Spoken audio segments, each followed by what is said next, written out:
Olá! Olha, poucas melodias brasileiras viajaram tão longe quanto Garota de Ipanema, né? É a nossa música mais, conhecida no mundo. Uma das 5 mais tocadas de todos os tempos. É impressionante, não é? É impressionante mesmo, um fenômeno. Hoje a gente vai mergulhar um pouco na história por trás dessa canção que todo mundo conhece, né? Vamos usar uma análise bem detalhada da trajetória dela. Isso aí. A ideia é entender como um momento, aparentemente simples, num bar, virou esse sucesso global. Bom, vamos lá, desempacotar isso. Tudo começou lá no Bar Veloso, né? Aquele lugar famoso em Ipanema. Exatamente. Naquela época ficava na antiga Rua Montenegro. Foi ali que o Tom Jobim e o Vinícius de Moraes. Bom, eles estavam lá observando o caminhar de uma jovem. Que depois a gente soube que era a Elô Pinheiro, né? Embora não na hora. Isso. Não na hora, mas foi essa visão que deu a inspiração. E o primeiro nome que eles pensaram, curiosamente, foi Menina que Passa. Menina que Passa. E tinha um propósito maior, né? Não era só uma canção solta. O Vinícius pensou nela para um musical. É isso? Exato. Ele estava com um projeto de um musical chamado Dirigível. A música faria parte disso. Que curioso. E a estreia para o público? Foi quando? Foi em agosto de 62, num show chamado Encontro. E olha, foi um evento. Juntou Tom, o Vinícius, estreando como cantor, acredita? O Vinícius cantando! Nossa! Pois é, e ainda João Gilberto e os Cariocas. O negócio fez um sucesso absurdo, imediato. Lotado por 45 dias. E isso no momento chave pra Bossa Nova, né? Tinha uma galera falando que o gênero talvez estivesse, se desgastando um pouco. Tinha, sim, essa conversa rolava. Falavam de superexposição, de um certo oportunismo, né? Que talvez estivessem vulgarizando o movimento. Mas o fascinante aqui é como Garota de Ipanema, principalmente naquele show, serviu pra, reafirmar a força, a sofisticação da bossa nova. Sabe? Mostrou que a essência continuava ali potente. Deu uma revitalizada então, e as gravações começaram a aparecer logo depois. Começaram sim. Logo no início de 1963, já tinha a versão do Pere Ribeiro, dos Cariocas, do Tamba Trio. Várias já. E a coisa já começou a ir para fora. Em maio de 63, o próprio Tom Jobim cravou uma versão instrumental lá nos Estados Unidos. Já nos US? Sim, e até o fim daquele ano, se a gente contar, já eram umas 18 gravações diferentes, no Brasil e lá fora, incluindo uma muito importante, do saxofonista Stan Getz. Stan Getz. Aí a coisa muda de patamar, né? O álbum Getz Gilberto foi esse o ponto de virada para o sucesso internacional. Com certeza, foi o divisor de águas. Aquela junção do Stan Getz com o João Gilberto no violão e na voz, o Tom no piano, Tião Neto no baixo, Milton Banana na bateria. Nossa, foi a fórmula mágica. A bossa nova encontrando o cool jazz do Getz. Irresistível. E foi nesse álbum que surgiu a versão em inglês, né? Com a voz da Áustria Gilberto. Uma história meio quase por acaso, isso. Totalmente por acaso. E aqui, olha, a história fica realmente interessante. A ideia da letra em inglês foi do produtor, o Creed Taylor. Só que o João Gilberto não dominava o inglês, não se sentia seguro. Entendi. Aí sugeriram a esposa dele, a Áustrid.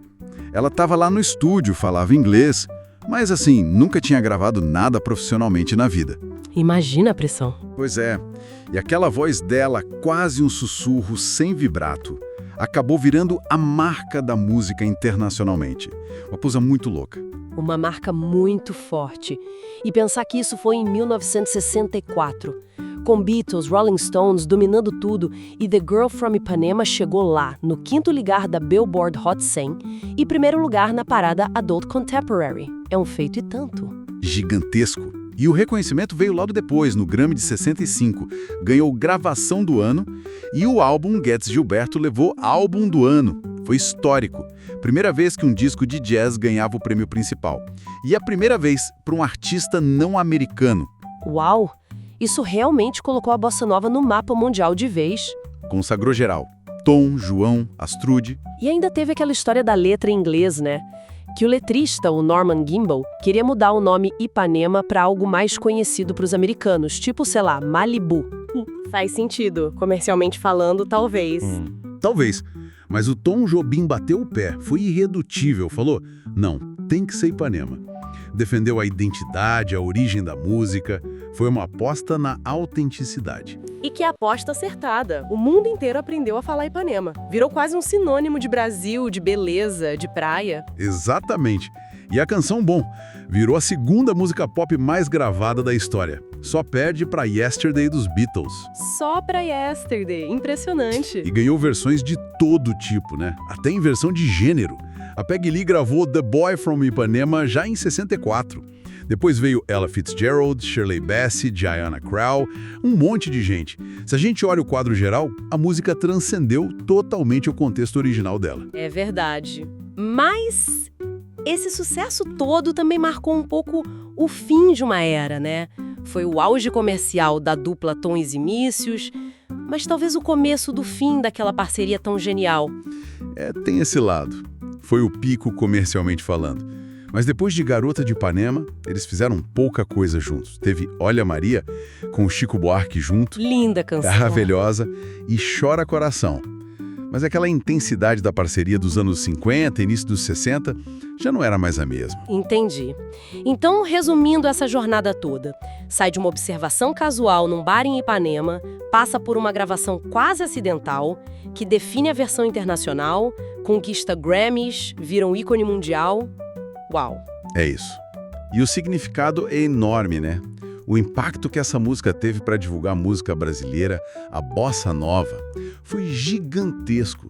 Consagrou os criadores, os intérpretes, no mundo todo e moldou a imagem do Brasil lá fora por muito tempo. Aquela combinação da melodia do Tom, a letra do Vinícius, a batida do João e, claro, a voz da Astrude na versão em inglês. Criou algo único, mágico. Mas isso também levanta uma questão interessante para a gente pensar, né? Qual seria? Considerando esses elementos quase fortuitos, a participação da Astrude, a teimosia do Tom em manter Ipanema contra a lógica comercial da época. Quanto desse sucesso estrondoso, que dura até hoje, se deve a esses acasos, a essa sorte, talvez? E será que isso não acabou ofuscando um pouco outras joias da bossa nova que eram tão geniais quanto, mas não tiveram essa mesma combinação de fatores, essa mesma sorte? Boa pergunta. Fica aí a reflexão, né? Sobre o papel da serendipidade, do acaso, na história da música. Às vezes um detalhe muda tudo.